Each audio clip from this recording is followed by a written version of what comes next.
New Jersey has been experiencing a surge of violent crimes over the recent few months. I am here to persuade you that the state of New Jersey should institute the death penalty. The New Jersey State Police 2016 Uniform Crime Report shows a violent crime happens every 24 minutes in the state of New Jersey. Among these crimes is a murder every 23 hours and a rape every 6. These rates raise misery and pain for their victims. Children are losing their innocence to pedophiles. Families are losing their loved ones to conscienceless murders, and people are losing their lives defenselessly. The brutal and violent crimes raise fear among the members of society. Their faith and confidence in the justice system wears out, especially if it lacks adequate measures to punish the crimes. Death sentences are benefiting punishments for murder and other ruthless crimes, which applies in states like Texas. According to Robert Wilson from the American Scholar, Billy Joe Warlow murdered a neighbor so he could steal his pickup truck. He is now scheduled to be executed in the state of Texas this month. This is an appropriate sentence for such a crime.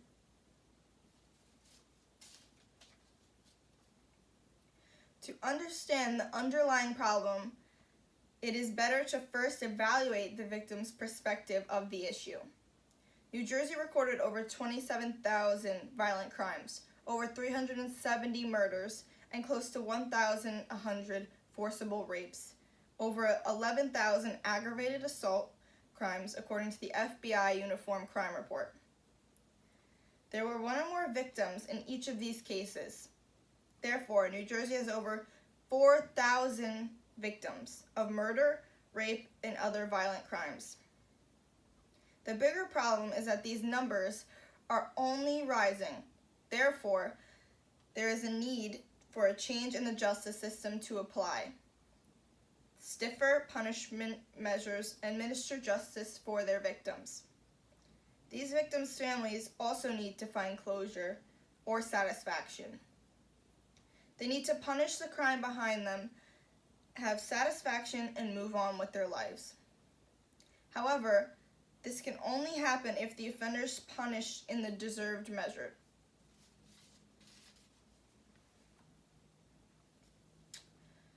One should consider a few questions, the concept of justice fully.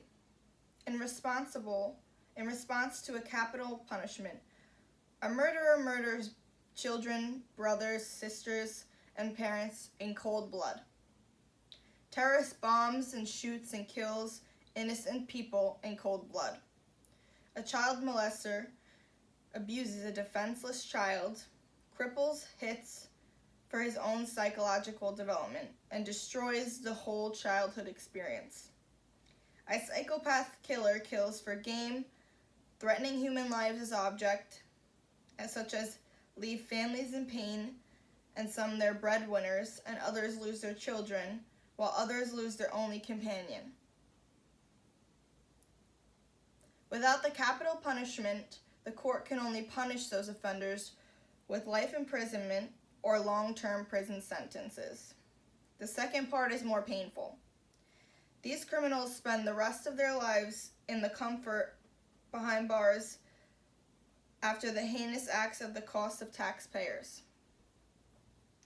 The people affected by crimes have to pay taxes to keep their offenders housed, clothed, and fed, while their victims lie cold in their graves.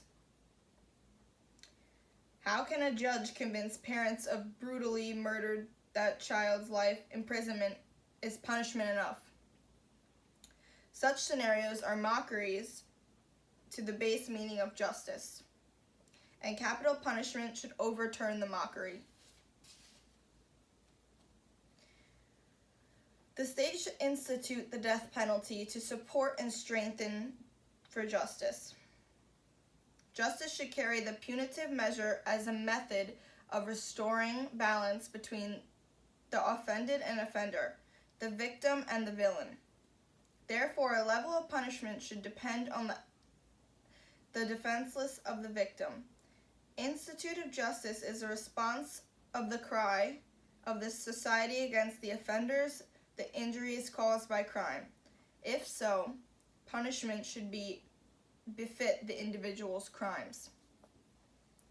The state of New Jersey would uphold justice by instituting the death penalty for the most heinous crimes. Punishment is less than death would not do justice, present adequate penalties for the brutal, conscienceless murders. Death penalty promotes the belief and majesty of the human law, thus supporting the moral order of society. Consequently, the death penalties give the supreme gravity of the punishment equal to the crime.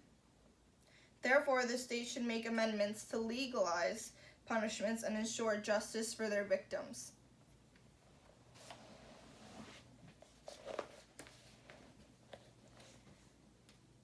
The people of New Jersey can take the front line in the campaign to push the legislation.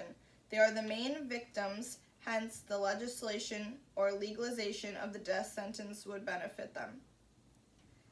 The local legislations and main players are in the issue.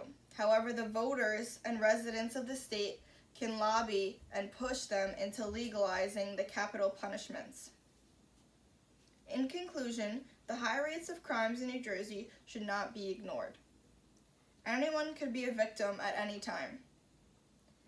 Death sentences will help ensuring justice for their victims. The victims will also have closure knowing that the offender cannot repeat his atrocious acts on them. Therefore, in the state of New Jersey, they should enact the death penalty as punishment for violent crimes. By enacting this, the state will ensure that the brutal criminals cannot repeat their heinous acts on the New Jersey residents.